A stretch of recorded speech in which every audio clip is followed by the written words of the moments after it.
Hello everyone, আসসালামু আলাইকুম। আশা করছি আপনারা সবাই ভালো আছেন। দেশ ও দেশের বাইরে যে যেখান থেকে যে অবস্থায় আমার আজকের ভিডিওটি দেখছেন, আপনাদের সবাইকে জানাই অনেক অনেক প্রীতি ও শুভেচ্ছা। আজ রান্না হচ্ছে আমাদের গ্রামীণ একটা খাবার, লাউ আর আলু দিয়ে গরুর মাংস। তো সেই ভিডিওটি থাকছে আপনাদের জন্য। এখানে গরুর মাংসের পরিবর্তে আপনারা মুরগি কিংবা খাসির মাংসও নিতে পারেন। তো এর জন্য আমি এখানে দুটা লাউ নিয়েছি, আর এটা একটু লম্বাটে টাইপের। তো এই লাউগুলাই আসলে এখানে পাওয়া যায়। তো লাউগুলোকে খোসা ছাড়িয়ে আমি ভালোভাবে ধুয়ে নিয়েছিলাম, আর এখন এগুলোকে পিস করে কেটে নিচ্ছি। আর এই রান্নায় পিসগুলোকে একটু বড় বড় করে কেটে নিতে হবে। আর রান্নাটা যেহেতু আমি প্রেশার কুকারে করব, আমার আসলে সত্যি কথা বলতে এত ধৈর্য খুবই কম বলা যেতে পারে। তো এই জন্য আমি চেষ্টা করি সব কিছু কীভাবে তাড়াতাড়ি হয় সেই চেষ্টাটি করতে। তো আজকের রান্নাটা কিন্তু আমি প্রেশার কুকারেই করে নিব, এতে আমার সময়ও কম লাগে, আর খেতে যে খারাপ লাগে তাও না, খেতেও কিন্তু ভালোই লাগে। তো এখানে দুটো আলু নিয়েছি, আলুগুলোকেও খোসা ছাড়িয়ে ধুয়ে আমি ছোট টুকরা করে কেটে নিলাম। তো এই তো মাংস ধুয়ে নিয়েছি, লাউ আর আলুটাও নিয়েছি। আর আজকের এই রান্নাটা করবো হাতে মাখিয়ে, তো এর জন্য প্রেশার কুকার নিয়ে নিলাম। আর এখানে দিয়ে দিয়েছি পরিমাণ মতো পেঁয়াজ, আদা বাটা, রসুন বাটা, এটা ফ্রোজেন তো কিউব নিয়েছি আমি। দিয়ে দিচ্ছি স্বাদ মতো লবণ। এখন দিয়ে দিচ্ছি জিরার গুঁড়া। তো এখন দিয়ে দিচ্ছি আমি এখানে মরিচের গুঁড়া। এটা কিন্তু অনেক সময় যেহেতু লাউ ব্যবহার করা হয়, কাঁচামরিচ দিয়েও কিন্তু রান্না করে থাকে। তো আমি এখানে সামান্য লাল মরিচের গুঁড়া দিয়ে দিলাম হলুদ গুঁড়া, ধনিয়া গুঁড়া আর গরম মশলা গুঁড়া। আর মশলাটা আপনারা আপনাদের স্বাদ মতো দিয়ে নেবেন। আর এখানে দিয়ে দিচ্ছি রান্নার তেল। এখানে একটা টিপস শেয়ার করছি। এখানে দেখেন টমেটো সসের যে বোতলগুলো থাকে, এখানে কিন্তু আমি তেল নিয়েছি। এতে করে মনে হয় আমার তেল দিতেও সুবিধা হয়। তো এতে তেলও দিয়ে দিলাম। তো এখন সব উপকরণ খুব ভালোভাবে হাত দিয়ে কুচলিয়ে কুচলিয়ে মেখে নিচ্ছি। আর যেহেতু রান্নাটা আজকে হাতে মাখা হচ্ছে, তো এর জন্য এই মশলাটা আসলে খুব ভালোভাবে মাখিয়ে নিতে হবে। আর এখন আগে থেকে ধুয়ে পানি ঝরিয়ে নেওয়া মাংসগুলো দিয়ে দিচ্ছি। এখানে প্রায় 1 কেজির মতো আছে। তো এই সবগুলো মাংস দিয়ে আবারও মাংসগুলোকে খুব ভালোভাবে মিশিয়ে নিতে হবে।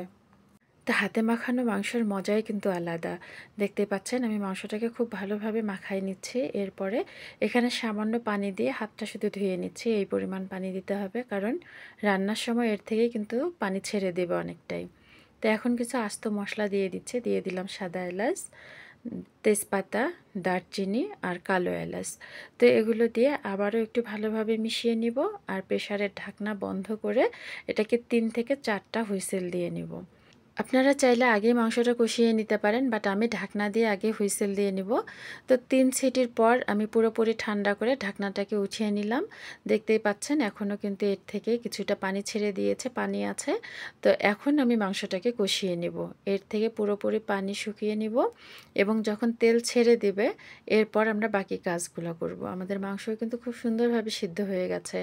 তো এই তো দেখতেই পাচ্ছেন, এবং মাংসের আমি এমনভাবে কষিয়েছিলাম যে এর কালারও কিন্তু চেঞ্জ হয়ে আসছে, আর এর থেকে তেলও কিন্তু ছেড়ে দিয়েছে। তো এই অবস্থায় এসে সেই কেটে রাখা লাউ আর আলুগুলো দিয়ে দিচ্ছি। আসলে এক এক অঞ্চলের রান্না কিন্তু এক এক রকমের হয়ে থাকে। আমি জানি না আপনাদের অঞ্চলে কিভাবে করে থাকে, অবশ্যই কমেন্টে জানাবেন। আর এই লাউ সিদ্ধ হতে কিন্তু খুব বেশি সময় লাগে না। আমি শুধু আর একটা হুইসেল দিয়ে নিব। তো হুইসেল দেওয়ার আগে এই যে মাংসের সাথে খুব ভালোভাবে লাউ আর আলুগুলোকে মাখিয়ে নিচ্ছি, এবং লাউ থেকেও কিন্তু কিছুটা পানি ছেড়ে দিবে। তো লাউয়ের জন্য এখানে আমি আবারও কিছুটা লবণ দিয়ে দিলাম, আর দিয়ে দিলাম কাঁচামরিচ। তো এতে আমি লাউ সহ মাংসগুলোকে আবারও কিছুটা সময় কষিয়ে নিলাম। আর এখন দিয়ে দিচ্ছি এখানে গরম পানি। আপনারা আপনাদের পছন্দ মতো ঝোলটা দিয়ে নেবেন। আমি যেহেতু একটু ঝোল ঝোল করব, বাচ্চারা আসলে ঝোল পছন্দ করে, আর ওরা আসলে সবজি খেতে চায় না। তো আমি আসলে চেষ্টা করি সব কিছুর মধ্যে একটু করে সবজি দিতে, যে ঝোল খেলেও কিছুটা হলেও তো তাদের শরীরে যাবে, তাই না? তো এই তো এগুলোকে খুব ভালোভাবে মাখিয়ে নিলাম। এখন ঢাকনা দিয়ে শুধু একটা হুইসেল দিয়ে নিব, এবং প্রেশারটাকে পুরোপুরি ঠান্ডা করে ঢাকনাটাকে উঠিয়ে নেব। তো এই তো ঢাকনাটাকে উঠিয়ে নিয়েছি, দেখতে পাচ্ছেন কালার, এবং এটা কিন্তু আমাদের রান্না হয়ে গেছে।